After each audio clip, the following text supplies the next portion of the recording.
Olá! Iniciamos a partir de agora mais um podcast Vale a Pena Ler, aqui no nosso canal Literatos Capital. Eu sou o Leonardo e hoje nós vamos falar um pouco sobre o livro Arte como Experiência, de John Dewey. Mas antes, eu te peço que se inscreva no nosso canal e ative as notificações. Assim você ajuda com o engajamento aqui do nosso projeto para que a gente possa atingir um público cada vez maior. Além disso, nós deixaremos aqui na descrição desse vídeo o link para que você possa adquirir seu exemplar do livro Arte como Experiência, de John Dewey. Vamos lá? Lembrando que eu estarei utilizando a edição de 2010, essa que é a primeira edição da editora Martins Fontes. Primeiramente, vou falar um pouquinho sobre o autor. O John Dewey, ele nasceu nos Estados Unidos em 1859, morreu em 1952. Ele que foi psicólogo, filósofo, educador, cientista político e cientista social. Ele fez o doutorado em filosofia pela Johns Hopkins University em 1884. Ele lecionou nas universidades de Michigan, Minnesota, Chicago e Columbia, onde ele encerrou a sua carreira docente. E logo aqui no prefácio, o autor ele relata que no inverno e na primavera de 1931, ele foi convidado a realizar uma série de 10 conferências na Universidade de Harvard, abordando o tema A Filosofia da Arte, que serviu de base para o livro que estamos analisando aqui nesse podcast. Então o autor ele destaca a gentileza e hospitalidade de seus colegas do Departamento de Filosofia de Harvard durante essas conferências. Ele vai dizer também aqui no prefácio que ele tem uma dívida com os autores que escreveram sobre o tema da filosofia da arte, mencionando a ampla leitura que ele fez ao longo dos anos. Ele vai admitir que houve uma certa dificuldade em recordar todas as fontes, especialmente aquelas em inglês, francês e alemão, e ele vai agradecer diversos outros autores também, como Joseph Ratner, o Meyer Shapiro, Yves Needman, Sidney Hook, o Shapiro, que também é um artista, né?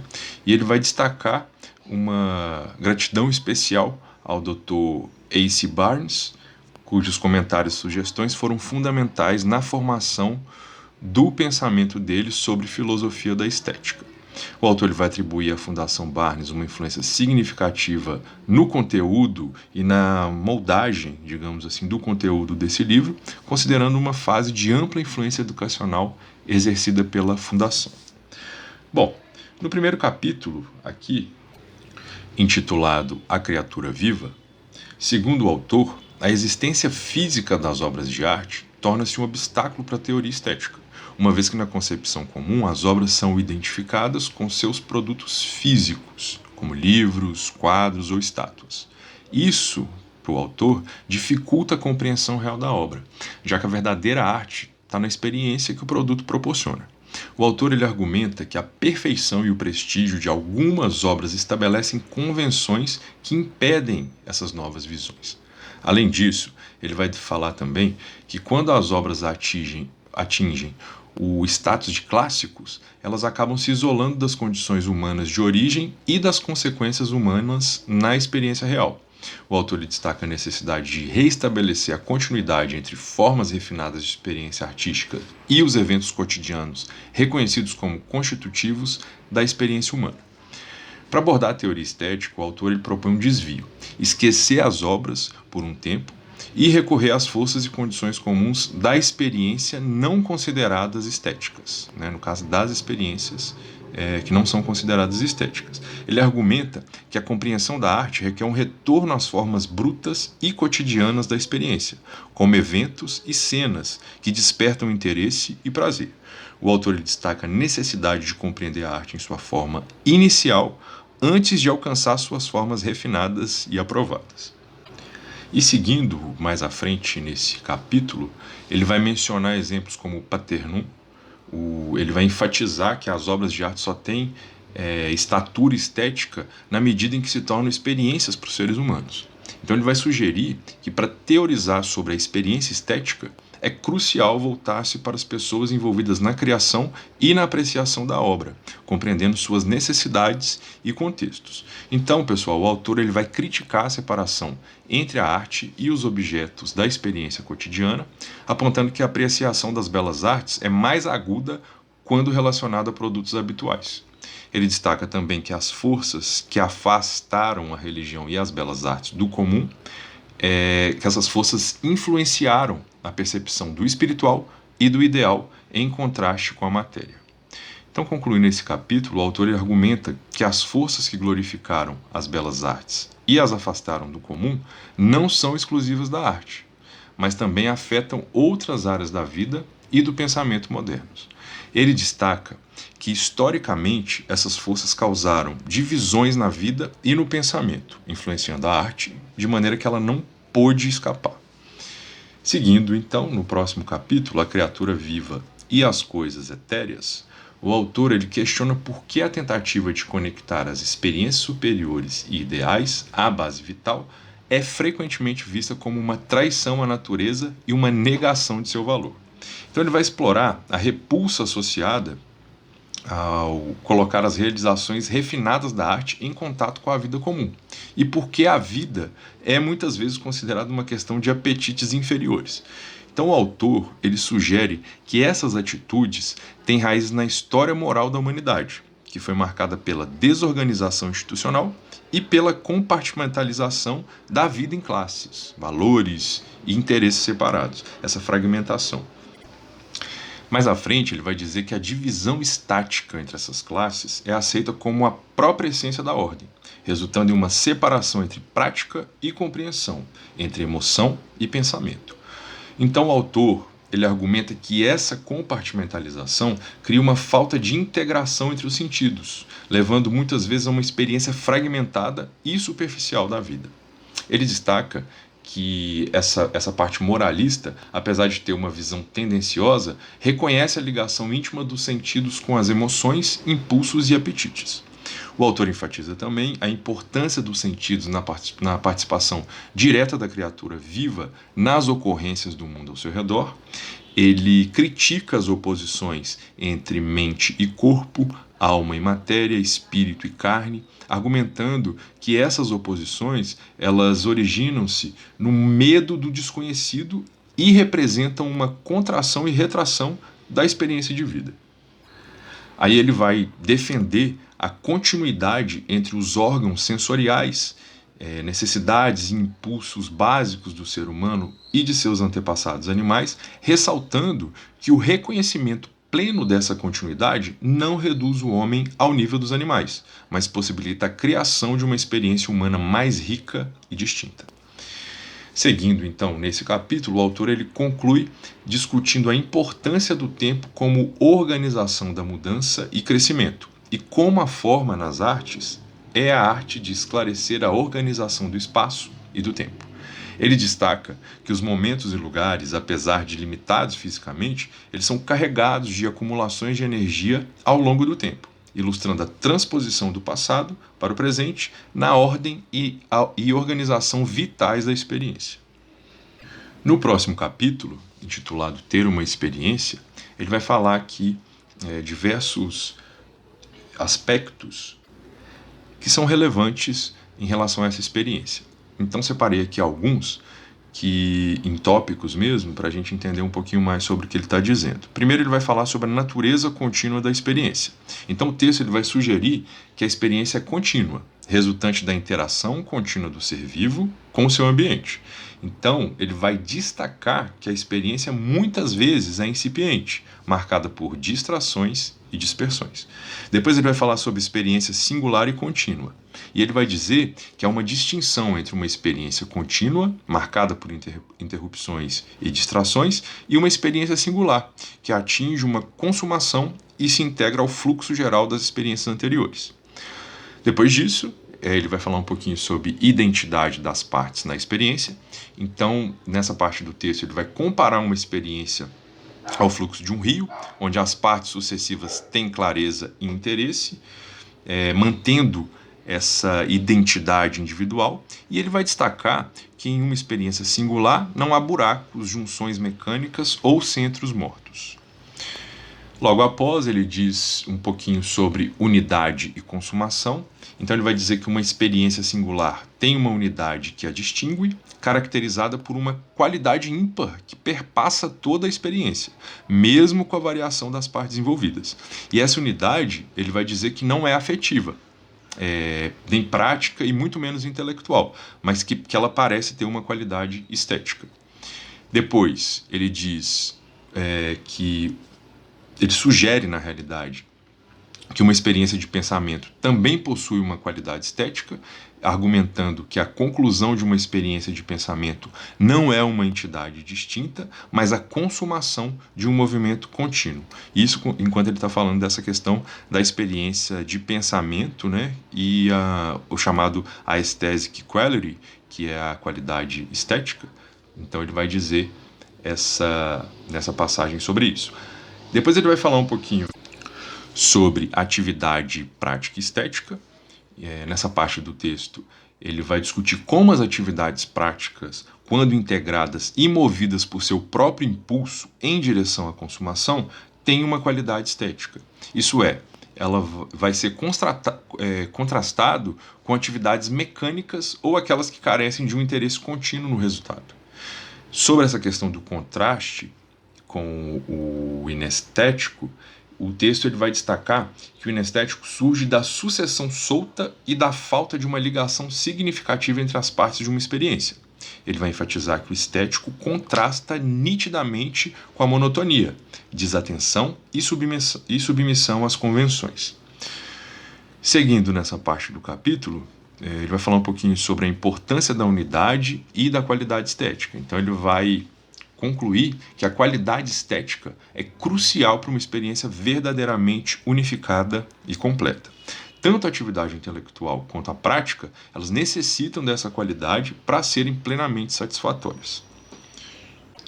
Lembrando que o livro ele é bem extenso, então a gente está falando aqui resumidamente sobre esses conceitos, são diversos conceitos. Para uma leitura mais aprofundada, é necessário mesmo que você vá caminhando aí pelo texto, né, pelos capítulos, para ter um entendimento melhor.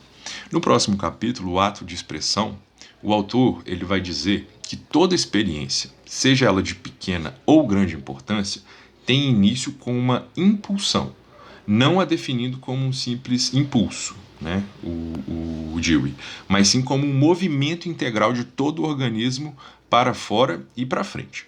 Enquanto o impulso é especializado e parte do mecanismo de adaptação ao ambiente, a impulsão ela representa o movimento total do organismo. Então essa impulsão, segundo o autor, é o estágio inicial de qualquer experiência completa. Ele vai destacar que, embora as crianças apresentem reações especializadas, elas não são o início de experiências completas. Ele vai destacar que a experiência começa com impulsões, que são esses movimentos do organismo como um todo em direção ao ambiente, e essas impulsões, originadas de necessidades do organismo, elas constituem o estágio inicial da experiência completa. E seguindo nesse capítulo, o texto vai ressaltar que as atividades generalizadas em prol das diferenciações e divisões do trabalho levam a erros na interpretação da experiência. A dependência do eu em relação ao meio, ela vai ser evidenciada, pois a impulsão busca satisfação nas relações claras que temos com o ambiente. O autor ele argumenta que o organismo, ao ultrapassar seus limites, se depara com um mundo estranho e, em certo sentido, entrega seu destino às circunstâncias externas. A resistência do meio gera consciência e reflexão, transformando impulsos cegos em propósitos planejados. E aí depois, seguindo no capítulo, ele vai falar da importância da resistência do meio para o desenvolvimento, pois um ambiente sempre favorável impediria o crescimento, enquanto um ambiente mais hostil seria irritante. Então a superação de obstáculos gera consciência da intenção da impulsão, transformando-a em um propósito com sentido. Destaca-se que a expressão significativa resulta da transformação de impulsos em ações reflexivas, envolvendo a assimilação de experiências passadas. Depois disso, o nosso autor, o John Dewey, ele vai discutir a relação entre expressão e arte, enfatizando que nem todo ato impulsivo constitui expressão. A verdadeira expressão, segundo o autor, requer a transformação da agitação interna por meio da administração das condições objetivas, moldando o material para incorporar valores de experiências anteriores. A diferença entre o artificial, artificioso e artístico reside na integração entre a impulsão e a ação reflexiva, destacando a necessidade de um veículo para a expressão. Aí depois, mais à frente, ele vai destacar que a expressão sempre emprega um material natural, tornando-se um veículo quando usado em contextos específicos. A interação com algo externo é essencial para a transformação do material bruto em expressão. Então o autor ele vai utilizar metáforas como a prensa de vinho e a transformação da matéria-prima para ilustrar a complexidade da expressão e sua ligação intrínseca com o meio. Seguindo então no próximo capítulo, intitulado O Objeto Expressivo, separei também tópicos para ficar mais fácil da gente compreender um pouquinho esses conceitos que estão aqui nesse capítulo. Então, o primeiro tópico que eu separei é a expressão como ato e resultado. Então, a expressão ela pode ser vista como um ato individual relacionado à criação artística, mas também como um resultado objetivo, o produto que comunica algo.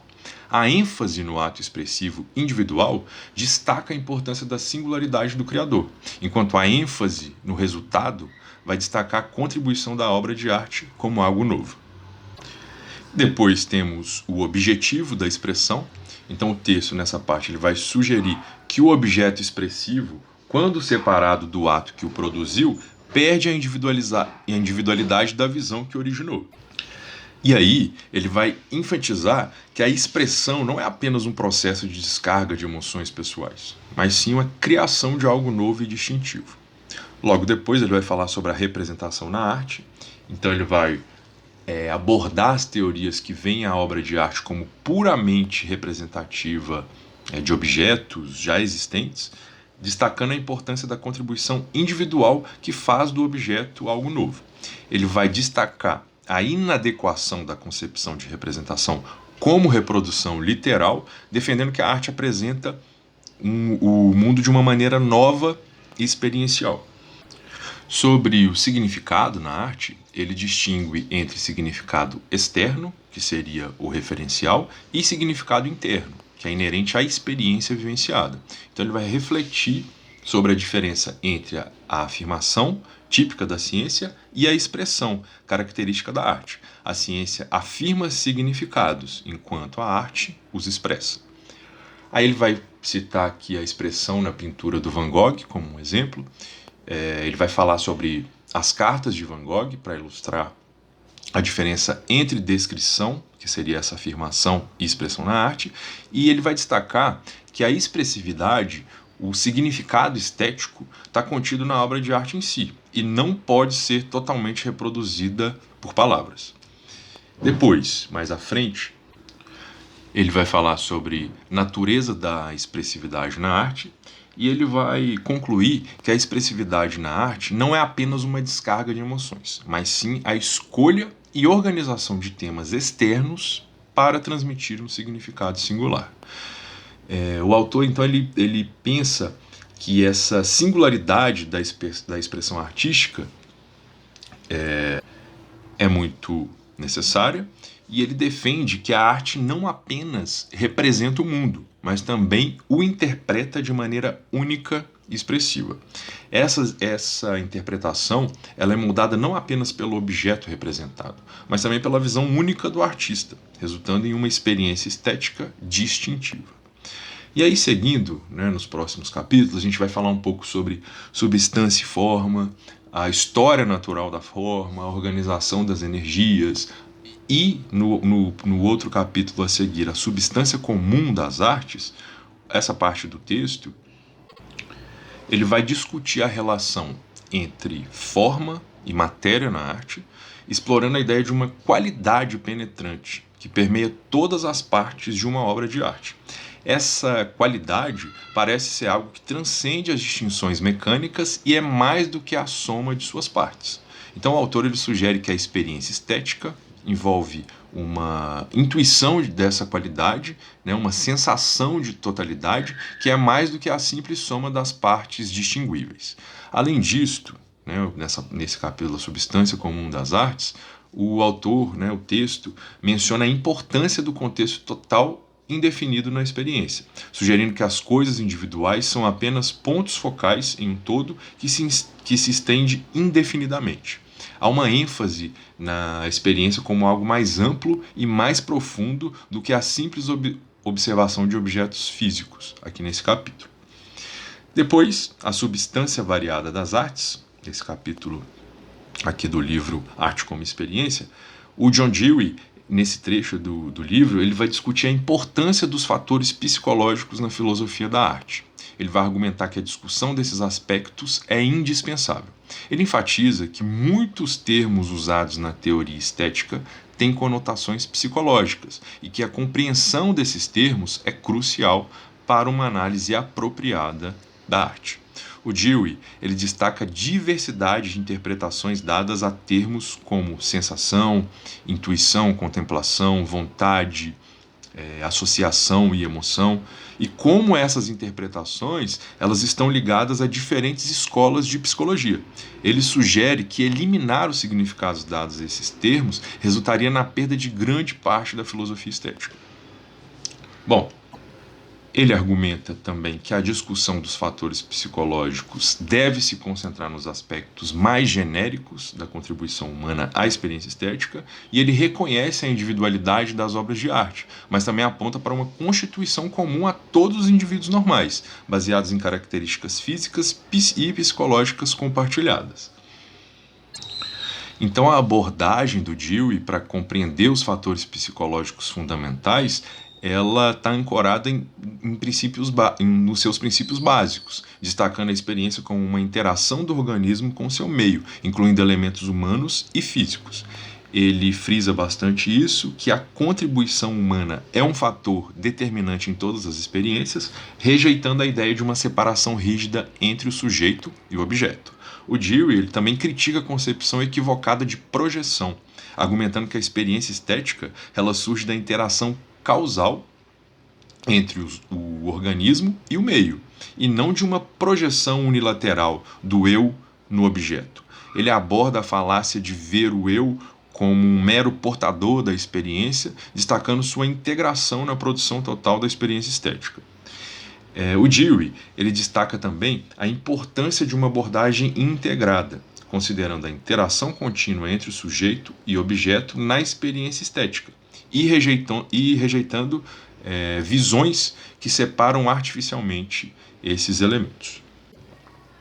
Bom, no capítulo seguinte, o desafio à filosofia, a experiência estética, ele vai dizer que ela é imaginativa, e toda experiência consciente possui um grau de qualidade imaginativa. A interação do ser vivo com o ambiente é a base, mas a consciência surge quando significados derivados de experiências anteriores entram em jogo. A imaginação é crucial para ajustar conscientemente o novo e o antigo. A lacuna entre a interação direta e as experiências passadas cria risco e aventura na percepção consciente. A mente, como um sistema de significados, segundo o autor, organiza a experiência presente.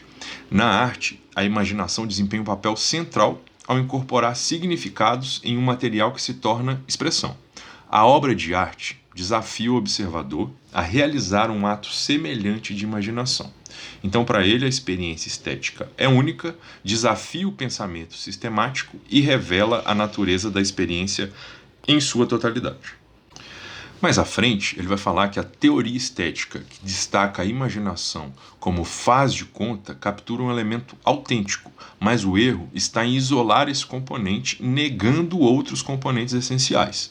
O propósito, como controle consciente, é crucial na produção artística, impulsionando a organização do material imaginativo em um objeto coerente. A integração entre sujeito e objeto é a marca da autenticidade estética, e a teoria do faz de conta falha ao violar essa integridade. Bom, a teoria de Dewey sobre a arte como experiência, ela vai destacar a importância da interação dinâmica entre o sujeito, no caso o indivíduo, e o objeto, que ali seria o material da experiência, né, nesse contexto da criação artística. Ele vai criticar duas teorias específicas sobre a arte: a teoria da expressão do eu, que para ele enfatiza demais o lado subjetivo, e a teoria da arte como brincadeira, que destaca a liberdade do jogo, mas não reconhece adequadamente a necessidade de ordenação dos materiais objetivos. O Dewey, ele argumenta que a experiência estética não é uma mera fuga da realidade, mas sim uma reconstrução ativa dos materiais objetivos em uma forma que integra o eu do artista com as demandas do ambiente. Ele destaca a importância da ordem e da disciplina na transformação da brincadeira em trabalho criativo. A arte, para o Dewey, não é apenas uma expressão subjetiva, mas um processo ativo de dar forma ao material objetivo, visando expressar uma visão singular. Além disso, o Dewey ele discute a influência da teoria aristotélica da imitação na arte. Ele sugere que, embora a arte moderna tenha se afastado dessa ideia de imitação direta, a essência da teoria aristotélica sobre a representação de tipos universais permanece relevante. O Dewey ele diz que a arte eficaz incorpora elementos que são comuns e compartilhados pela experiência humana, e que a representação do comum não deve ser entendida como algo estático, mas como algo que pode ser dinamicamente construído na experiência estética. Bom, nesse capítulo, o Dewey ele vai propor uma abordagem holística da arte, incorporando elementos subjetivos e objetivos, a liberdade e a ordem, para compreender a verdadeira natureza da experiência estética. Ele vê a arte como um processo que envolve a transformação ativa do material objetivo para expressar a singularidade do eu em diálogo constante com o ambiente. Bom, aqui no capítulo final do livro, Arte e Civilização, o autor, o John Dewey, ele aborda a arte como uma qualidade que permeia a experiência, sendo mais do que estética, pois reflete a vida de uma civilização e influencia o seu desenvolvimento. Ele vai destacar a natureza social da experiência estética, que é uma manifestação e celebração da vida coletiva, e ele vai ressaltar a importância da arte na transmissão de significados e valores ao longo das civilizações. Ele argumenta que as obras de arte perduram, tornando-se parte do meio e contribuindo para a continuidade da cultura. A relação entre a arte e a vida cotidiana, como rituais, cerimônias e objetos, é crucial na compreensão da evolução cultural. O Dewey ele menciona que a arte desempenha um papel fundamental na união de comunidades, desde as civilizações antigas até o Renascimento. Além disso, ele destaca a influência da Igreja na ligação entre as artes e a vida humana, ressaltando o impacto dos sacramentos, do canto e das pinturas na experiência religiosa. O Dewey discute a mudança na abordagem artística durante o Renascimento, enfatizando aí a importância da compreensão da arte grega e seu impacto na prática artística que veio depois, subsequente, incluindo a introdução da perspectiva na pintura. Esse é um dos exemplos que ele dá. Portanto, o texto do Dewey ele vai ressaltar a função integradora da arte na experiência humana, desde as culturas antigas até as transformações do Renascimento, evidenciando como a arte é intrinsecamente ligada à vida e à evolução das sociedades. Bom, depois o Dewey destaca que a individualidade coletiva de cada cultura deixa sua marca na arte produzida, como é evidenciado pela diversidade de expressões artísticas que a gente tem aí ao longo da história, e ele responde a argumentos que questionam a apreciação autêntica das artes de culturas distintas, defendendo que a experiência estética não precisa ser idêntica, mas sim compartilhar uma qualidade estética dominante. Ao discutir a influência da arte estrangeira, o Dewey observa que a compreensão genuína vai além de informações históricas e antropológicas, envolvendo uma conexão emocional e imaginativa. Ele destaca a capacidade da arte de diferentes culturas em ampliar e enriquecer a experiência humana, proporcionando uma entrada simbólica nas atitudes e formas de vida dessas sociedades. O Dewey também aborda o movimento artístico no final do século XIX e início do século XX, caracterizado pela influência de diversas culturas e tradições artísticas, as famosas vanguardas modernas, né? digamos assim. Ele argumenta que essa influência vai além da novidade superficial, resultando em uma fusão orgânica de atitudes, características da época com aquelas de povos remotos. Essa integração autêntica, segundo Dewey, leva a uma compreensão mais profunda e uma experiência mais enriquecedora. Bom, o Dewey ele vai enfatizar a capacidade da arte de promover a comunicação genuína entre as culturas, transcendendo essas barreiras, enriquecendo a experiência humana de maneira profunda e duradoura. E o texto, nessa parte final, ele vai discutir a relação entre a arte, a ciência e a vida comunitária na civilização contemporânea, explorando como as mudanças nas concepções científicas impactam a arte e a experiência humana. Então aqui, finalizando aqui já esse capítulo, a gente tem alguns pontos-chave, digamos assim, como, por exemplo, natureza da experiência artística. Então o Dewey ele destaca que a experiência estética é essencial para a compreensão da arte. Ele argumenta que a arte não é uma entidade isolada, mas uma variedade da experiência humana integrada à cultura e à vida coletiva. Aí ele vai falar sobre a influência cultural na arte. Segundo ele, ele vai mencionar, na realidade, a importância das influências culturais na produção artística, como a arte de diferentes povos ao longo da história contribuiu nesse processo. Ele vai contestar a ideia de que não podemos compreender autenticamente a arte de culturas distintas no tempo e espaço, enfatizando a capacidade de experiência estética, a capacidade da experiência estética transcender as diferenças culturais. Entra nessa parte filosófica também. A relação entre arte e experiência individual. Sobre esse ponto-chave, o Dewey argumenta que a experiência é uma interação entre o produto artístico e o individual. Ele destaca que a diversidade nas experiências estéticas, mesmo dentro de uma mesma pessoa, em momentos diferentes, vai ser, na realidade, que essa diversidade não vai impedir a existência de uma qualidade estética dominante. Um outro ponto-chave, a arte como comunicação, ele vai comparar a linguagem artística à comunicação verbal, sugerindo que a arte é um meio mais universal de linguagem. Ele discute como a arte estrangeira pode ser compreendida e apreciada quando suas atitudes fundamentais são assimiladas, proporcionando aí uma comunhão nessa experiência. Depois, sobre ciência e arte, o Dewey aborda a influência da ciência na arte, reconhecendo que a ciência trouxe uma nova visão da natureza física e da relação entre o homem e o mundo. Então ele vê o conflito entre a tradição histórica e as descobertas científicas como uma fonte de dualismos na filosofia, mas também como uma potencial fonte de inspiração para a arte. No próximo ponto-chave ele fala sobre os desafios na atualidade, no caso, no momento que ele escreveu essa obra. Então ele vai discutir a situação da arte atual da arte naquela época, destacando o isolamento percebido da arte na sociedade contemporânea. Ele examina como a ciência e a industrialização mecânica afetam a arte e a cultura e prevê que a naturalização da visão experimental pode eventualmente transformar a relação entre ciência, arte e vida comunitária. E por fim, ele vai falar sobre a liberdade da mente humana. O Dewey ele sugere que a ciência trouxe uma libertação para a mente humana ao despertar uma curiosidade mais ávida e ao promover uma observação mais atenta do mundo. Ele antecipa que à medida que a visão experimental se torna mais integrada à cultura, novas formas de experiência e expressão artísticas podem surgir.